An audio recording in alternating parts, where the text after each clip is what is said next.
Welcome to our new lesson on how to compose a formal email.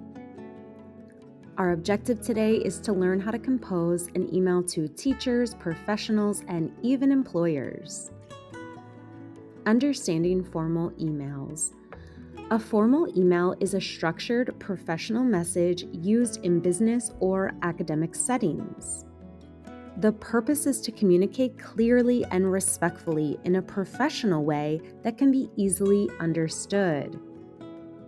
Key characteristics are formal tone, proper structure, concise content, and correct grammar and punctuation. Now let's dive into some examples. For formal tone. Formal tone is the professional language that adapts to the recipient, which is the person receiving the email. Some examples would be, Dear Mr. or Dear Miss, I am writing to inquire about, please find attached, I would appreciate it if, and sincerely. Next, we have proper structure. Proper structure includes a subject line, a greeting or salutation, the body of the message, which includes the clear purpose, the closing, and your signature, which is your name. Remember, clearly state the reason for the email in the first sentence or two. Provide important details in the body, and conclude with a polite closing and your contact information if they need to get back to you. Up next, we have concise content. This is writing that gets right to the point and states the purpose of the email. How can you do this? Be direct and state the reason you are writing. Keep the message as short, as brief as possible, and use bullet points if necessary. Finally, we have correct grammar and punctuation.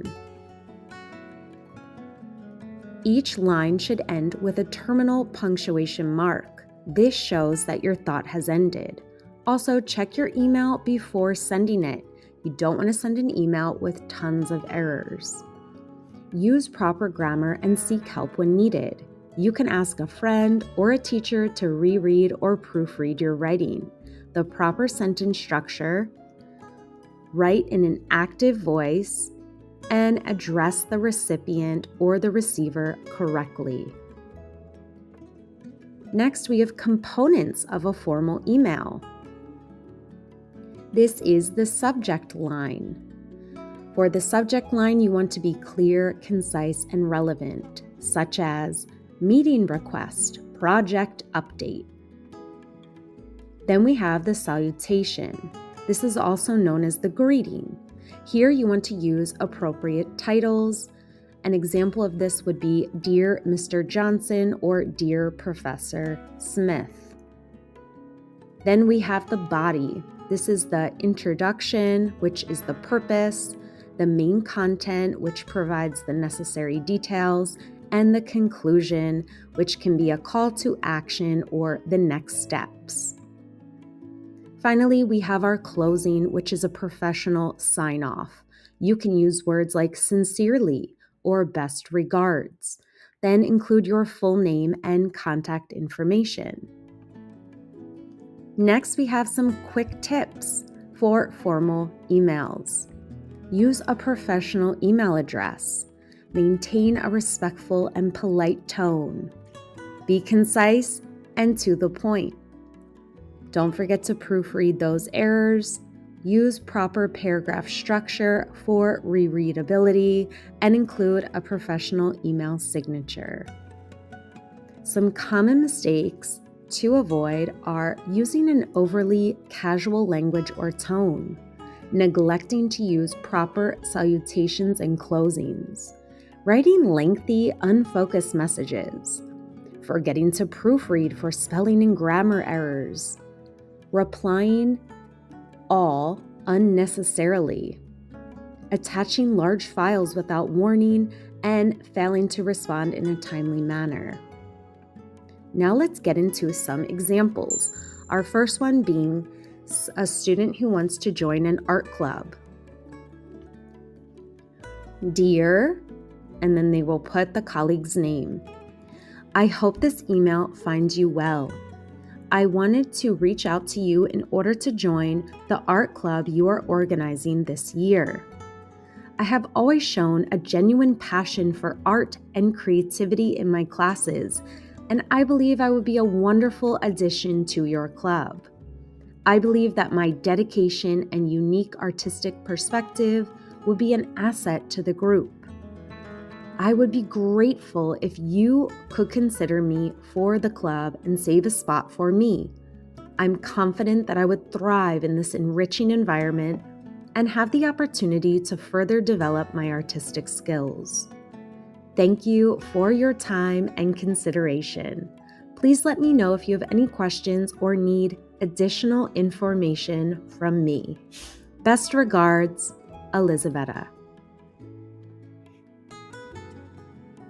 In example 2, we're going to look at a request for a project extension. The subject is Request for a Project Extension. Dear Miss Johnson, I hope this email finds you well. I wanted to reach out to you regarding the upcoming project deadline for your class. Unfortunately, I have been out of school this week due to an unexpected illness, and I am concerned that I will be unable to complete the project by the original due date. I have been working diligently on the project, but the time I missed has made it challenging to finish all of the necessary research and preparation. I am writing to respectfully request a brief extension on the project deadline to allow me the time I need to deliver the high-quality project. Thank you in advance for your understanding and support. I appreciate your flexibility and the opportunity to ensure I can complete the project to the best of my abilities. Sincerely, Anna. And finally, we have a request for time off from work in our third example.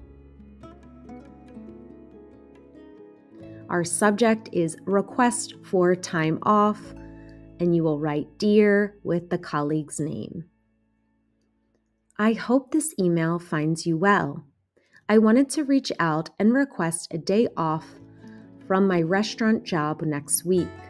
I have a prior family commitment that I need to attend to, and I would greatly appreciate your understanding and support in this matter. Thank you in advance for your consideration. I am grateful for your flexibility and for the opportunity to balance my work, responsibilities, and my personal obligations. Best regards, Carmelo. All right, up next, you are going to practice. The scenario could be you need to email your English teacher about a missed assignment. So your task is to draft a formal email addressing the situation, include all necessary components, and apply the writing tips that we discussed in today's lesson. Remember, writing a professional email is an essential communication skill which is crucial for academic and professional success. Knowing how to write a formal email helps to reflect your attention to detail and professionalism. It also creates a positive impression on professionals, potential employers, and colleagues. Finally, this skill is great for networking and for building relationships in your future. If you have any questions, please be sure to leave them in the comments below. And don't forget to subscribe to our channel, ESL Class for You.